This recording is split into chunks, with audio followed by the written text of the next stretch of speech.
There, we're all set. With a quick tune-up and a few adjustments, this bike is ready to hit the gravel for a great day of bike riding. This bike belongs to Gwyn Monat, an avid cyclist who is preparing for a timed bike event. I spend a lot of time in my basement when there's feet of snow out our windows on different platforms such as Zwift and Trainer Road, and Wahoo has a platform as well. And they have different plans depending on what your event and what your preparation is. When he's not training in his basement, Gwyn rides with the Adirondack Foothill Cycling Club, a group that promotes biker safety and advocacy while providing bike events all across the North Country.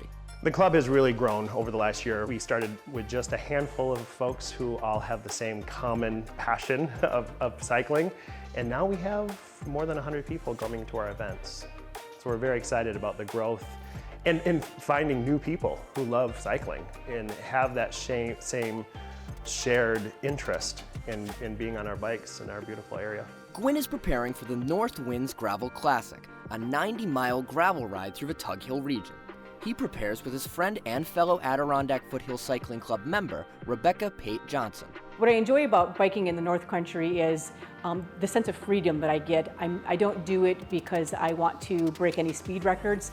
I enjoy the fact that I can go out by myself, or there's a lot of friends in the area that also do biking, and I can call one of them. And I just feel so free when I'm actually out there biking, and all the nature that I see, the sounds, the smells. I just get a great deal of enjoyment out of biking here. When preparing for an event, Rebecca and Gwyn each focus on different aspects of their cycling, starting with what equipment they have. One of the most important things is to focus on is your equipment. And you don't need to have the most expensive equipment out there. The latest and greatest is nice, and believe it or not, you do get what you pay for with cycling.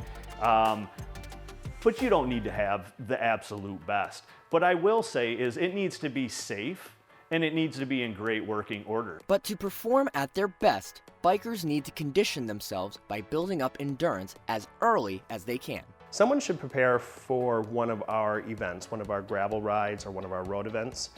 Probably, I would like to think maybe 10 or 12 weeks before, doing a strategy, kind of like a routine where they maybe do 2 smaller bike rides a week, maybe in the 5, 10, 15 range twice a week, and then every weekend doing a longer ride. A couple of times a week, you should really get that heart rate up, whether it's just for 20 minutes or up to an hour, and develop that intensity, because some of these events are going to be an hour to minimum to 3 or 4 hours, depending on, obviously, there's some of these events are 100 miles. So they could be all day affairs. So you really need that endurance base, but it's tough out there. There's a lot of hills, and you're gonna need that intensity to climb up those hills. So the training can become focused on that event. Building endurance and training does not just require biking.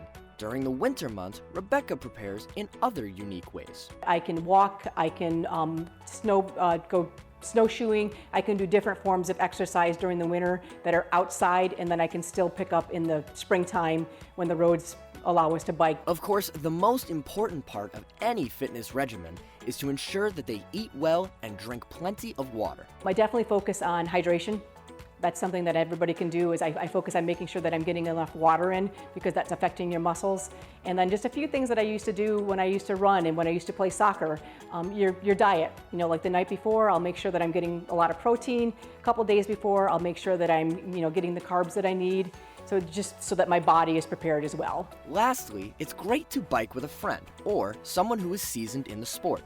Even a visit to the local bike shop can help to improve biking techniques and build strategies to better prepare for events. The Adirondack Foothill Cycling Club is fortunate in that Charlotte Schweitzer is also on our board, and her husband own Good Old Spokes and have a long history with biking when it comes to taking care of your bikes, getting in shape for biking.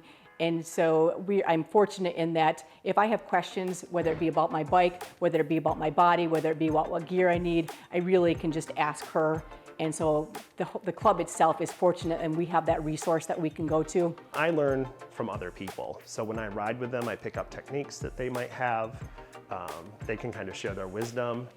and we all kind of learn together on the rides.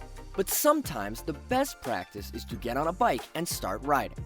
Whether it's a new bike from the shop or that bike that's been collecting dust in the garage, it may be time to take those spokes out for a spin. I remember the very first bike I got. It was a used $100 bike I got off Craigslist, and I accidentally rode 11 miles in one direction, only to realize I have to go back. So I did far more than I should have. It took me 4 days to recover. I was sore, but I was hooked. I loved it. And now I look back, and that ride, which ended up being almost over 20 miles and nearly did me in, is now my warm-up. Only because I kept doing it. You keep at it, and you get better. Everyone always gets better. In Croghan, for WPBS Weekly, I'm Luke Smith.